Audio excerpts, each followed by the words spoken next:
Sa dami ng mga panukalang batas na inihain sa Kongreso at ngayon naman mayroon na sa Senado, pakiusap lang po, sana po basahin ang Supreme Court guidelines na isinit ng Korte Suprema. The court held that any future law or rule postponing the barangay at SK elections will only be deemed valid if it complies with the following exact parameters. So yan po, 5 po ang parameters. Sana po basahin ng ating mga kababayan.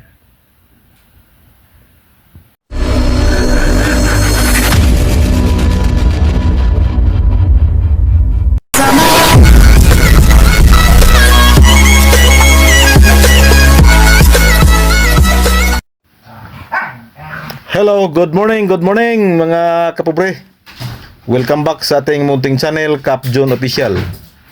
Araw ngayon ng Biyernes at Pizza City na sa buwan ng Agosto mga kapobre. Panibagong araw, panibagong biyaya, panibagong pag-asa, panibagong lakas, panibagong vlog. So for today's vlog, update na naman sa nalalapit na barangay at sangguniang kabataan eleksyon mga kapobre. So pag-usapan natin ngayon itong guidelines ng Korte Suprema sa pagpupostpone ng barangay at sangguniang kabataan eleksyon. So mga kapobre, sa dami ng mga panukalang batas na inihain sa Kongreso, 6 na panukalang batas na po ang nakahain sa Kongreso at ito po, lahat po yan ay postponement o barangay and sangguniang kabataan eleksyon. At dito naman sa Senado, 2 panukalang batas po ang nakabinbin.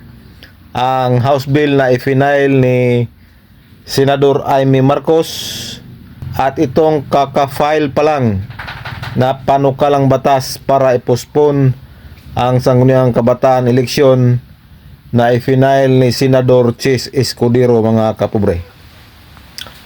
Sa dami ng mga panukalang batas mga kapobre, marami na po sa ating mga kababayan ang nangangamba na baka tuluyan na po itong mapospon mga kapobre.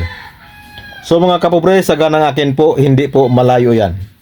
Hindi po malayong mapospon dahil hindi talaga tinantanan ng mga mambabatas na ipospon ang barangay at sangguniang kabataan eleksyon.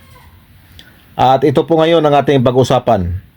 Ang Korte Suprema po ay mayroon pong mga guidelines kung paano at kailan ipostpone ang barangay at sangguniang kabataan eleksyon. At dapat itong basahin at panoorin ng ating mga kababayan, lalo na sa mga nakatutok sa ating mga content. So ito na po, basahin po natin itong guidelines ng Korte Suprema mga kapobre. Isa-isahin natin to. The exact words of the Supreme Court guidelines.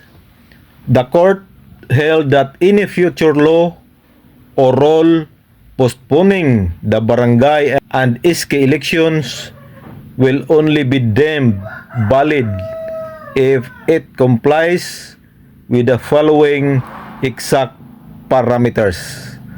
So mayroon pong mga parameters ang isinit ng Korte Suprema kung kailan at paano ipostpone ang barangay at sangguniang kabataan eleksyon.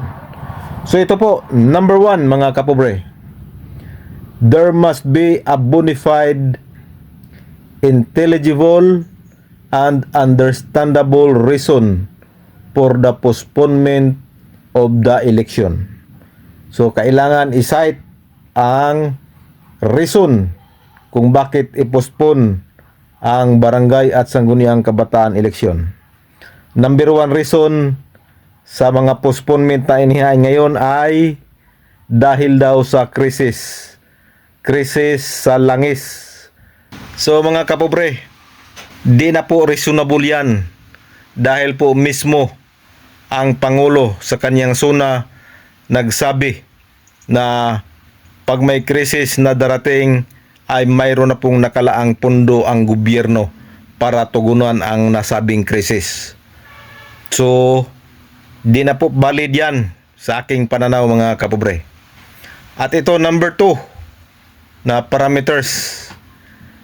Number 2, the postponement must be intended to guarantee and safeguard the right of suffrage and other fundamental rights rather than to curtail or dilute them. So, klaro po, dapat po ma-preserve or ma-exercise ang safeguard the right of suffrage and other fundamental rights ng ating mga kababayan. Right of suffrage meaning kalayaang bumoto, kalayaang pumili. Nasaan ang kalayaan ngayon? Kung walang matinong schedule ang barangay at sangguniang kabataan eleksyon. Dahil kung mayroong schedule ang barangay at sangguniang kabataan eleksyon, ay agad naman itong pinupostpone ng mga mambabatas. So nasaan ang kalayaan na pumili at bumoto na nakasaad sa ating konstitusyon? So ito, pangatlo, the postponement must be intended to address a public emergency or to prevent a clear and present danger to the life, liberty, or property of the people or to the security of the state. Malinaw po, wala pong danger to life, liberty, or property of the people. Yung krisis sa oil ay hindi naman po naramdaman ng taong bayan ngayon. Tuloy lang ang buhay ng bawat Pilipino. Hindi po nila ininda na may krisis. Kung makita niyo, naglipana pa rin ang tumatakbong mga sasakyan sa ating mga kakalsadahan, mga kapobre. So hindi na po yan reasonable yung krisis. So ito number 4, the postponement must be reasonably necessary and proportionate to the emergency or danger so to be addressed. So gaya ng sabi ko, wala pong emergency or danger so to be addressed na dapat i-postpone ang barangay at sangguniang kabataan eleksyon. Number 5, the postponement must provide an effective opportunity for the electorate to enjoy the right of suffrage within a reasonable and definite period after the emergency or damage or danger has ceased.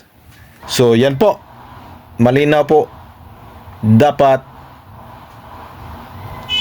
ang opportunity sa mga electorate para ma-enjoy or ma-exercise ang kanilang kalayaang bumoto, the right of suffrage, ay dapat ma-preserve po yan mga kapobre. Yan po, klarong-klaro po ang guidelines ng Korte Suprema. Sana po basahin ng ating mga mambabatas to at sana po maintindihan nila na kaya tayo nagkakaroon ng halalan regularly para po ma-exercise ang kalayaang bumoto, kalayaang pumili ng ating mga kababayan ng kanilang mga local leaders, lalong-lalo na po sa barangay. So ito po ang aking personal na opinion at ito po ay base sa mga guidelines na isinit ng Korte Suprema mga kapobre.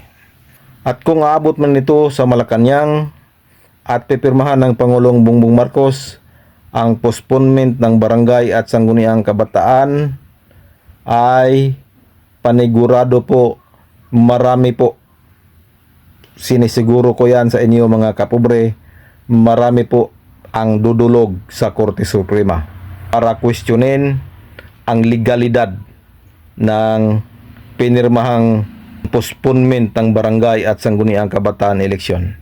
Dahil dito po, malinaw po dito sa Supreme Court guidelines mga kapobre. So, abangan natin yan. Sa totoo lang mga kapobre, kung malapit lang ako sa Manila, ako mismo maghain at dudulog sa Korte Suprema, maghain ng petisyon para i-declare na unconstitutional kung mayroon mang bagong batas na postponement ng barangay at sangguniang kabataan eleksyon. Pero panigurado, si Attorney Romy Makalintal ay handang-handa na yan. Hinintay lang yan na magiging ganap na batas. Dahil hindi naman po pwede magpetisyon ka kung wala pang ganap na batas, mga kapobre. So yan po ang ating quick update. Sana po maintindihan at sana po panoorin nyo to. Basahin nyo ang Supreme Court guidelines for the postponement of barangay at sangguniang kabataan election. So this is your Cap John Official. Please subscribe. Bye-bye and God bless us all.